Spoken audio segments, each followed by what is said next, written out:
Hello, Taurus. Welcome to the month of March. This is your month ahead reading.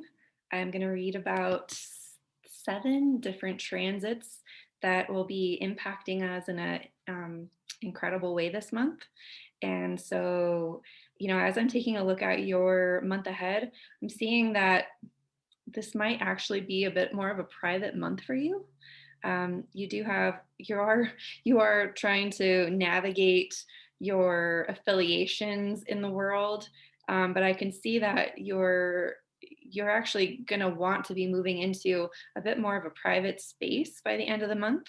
So let's just get into the transits. I'm reading this for Taurus Sun and Taurus risings. If you're a Taurus Sun, you're going to be experiencing this reading more as an archetypal reading for all the Tauruses.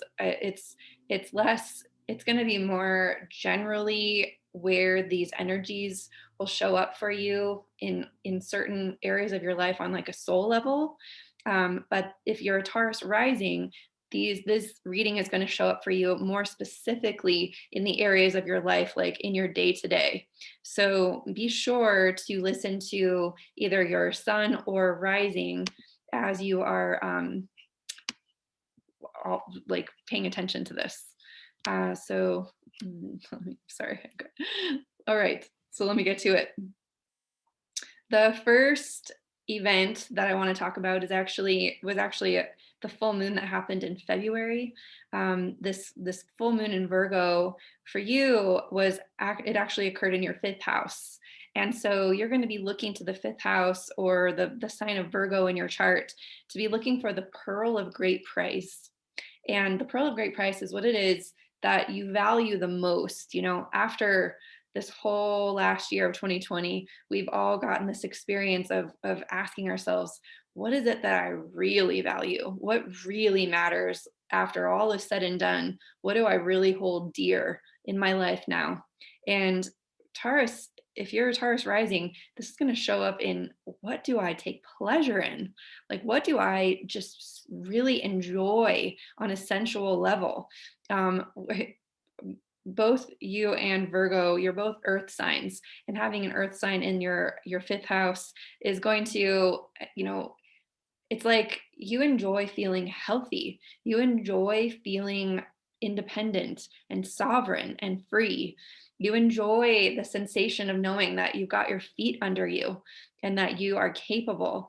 And so that full moon that just occurred last weekend is going to be one that sort of brought some of those themes up to the surface, because you're able to fully express that joy when you feel that you have those things.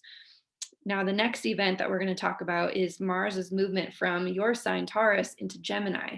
While Mars was moving through Taurus, it was like an ox pulling a mechanism through the soil to like break up the soil and get it ready for planting seeds.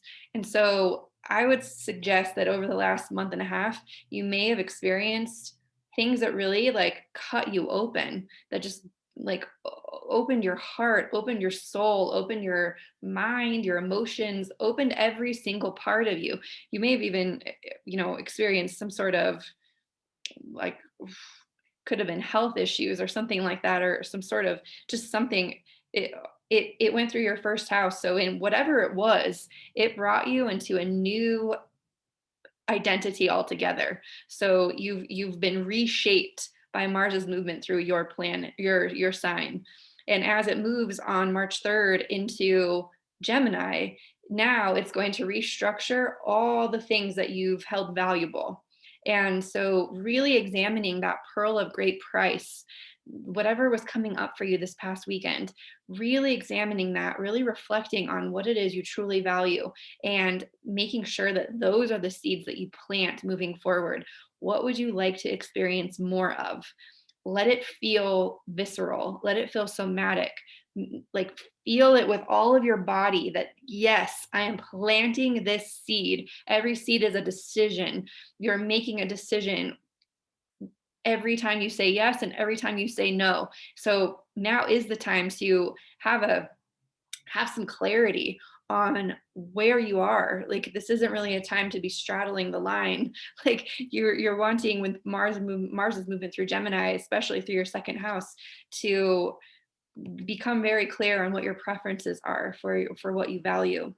Um, the sun is moving through Pisces this entire until basically until the 20th. And so that all of that energy is aligned with this 11th house concept that's going on. You've got the new moon in Pisces on March 13th, and then you've also got Mercury moving into Pisces on March 15th.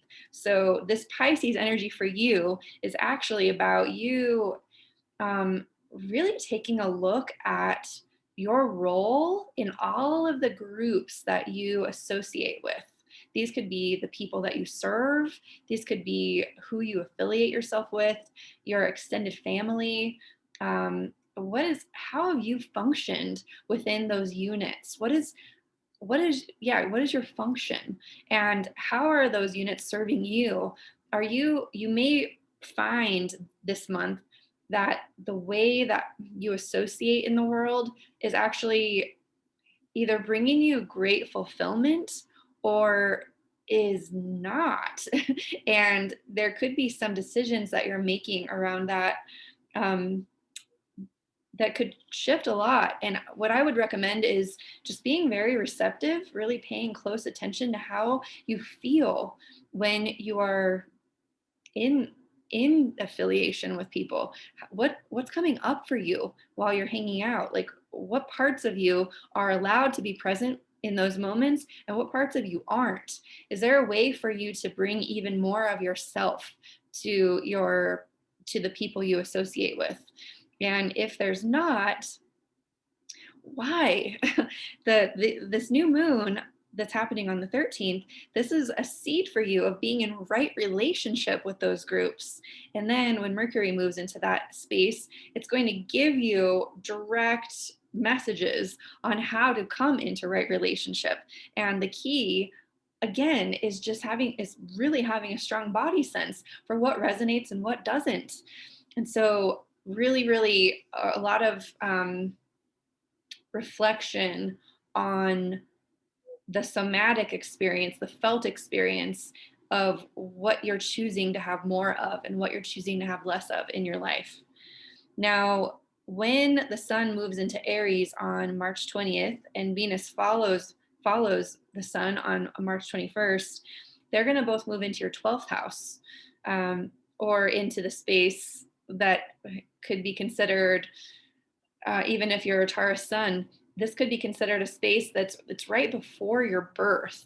And so even if, anytime we have the sign right before our sun sign, this is going to be a space where we're like having a check. We're double checking, like, okay, what were my lessons from the last year? What do I need to pay close attention to? So that I'm not repeating that, or so I'm getting even more of that as I'm creating in my life. So you're going to go into a bit of a review period from the 20th on. Some people call this time like the space of personal undoing or self-sabotage or shadow. I do not call it those things. I call it the like the integration period of all of the lessons from the past year.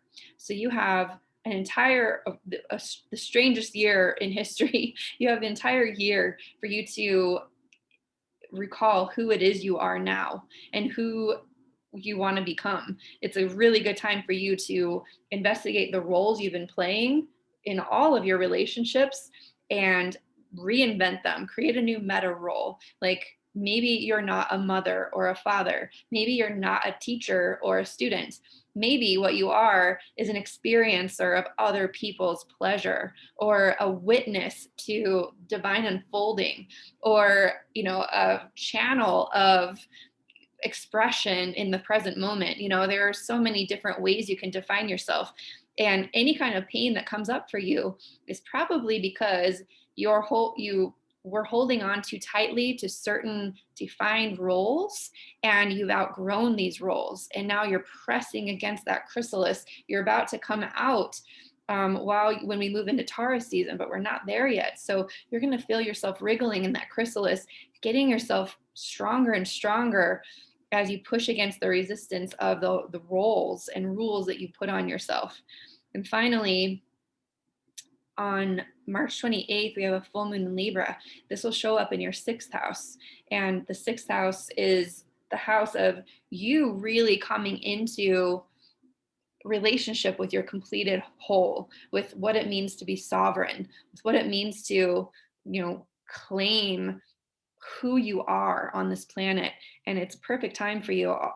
All of this is very divinely orchestrated so that you can step into these cycles with grace and really leverage them, really, really use them to allow yourself to rebirth yourself and let every day become novel and new.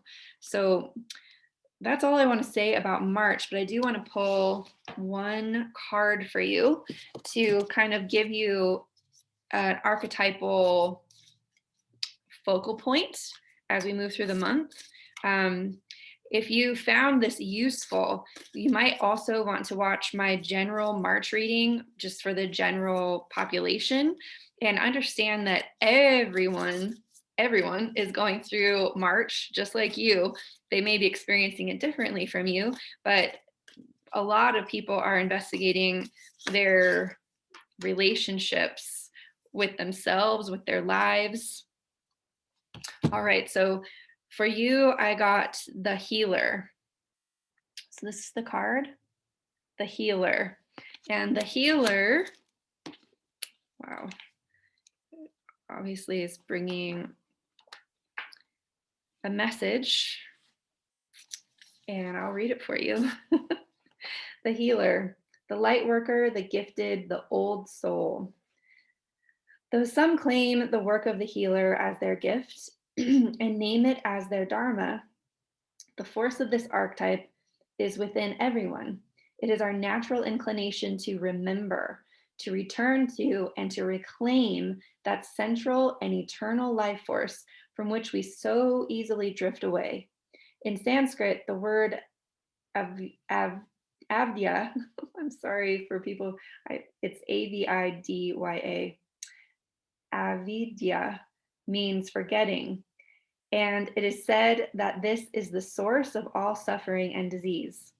The healer's mission then becomes to move through the comfort of forgetting, through the veils of ignorance and denial, to reveal the radiance that already exists. The healer approaches this in multiple ways, from multiple angles, knowing the cycle of healing is not linear. It is a multi-layered and circuitous, oh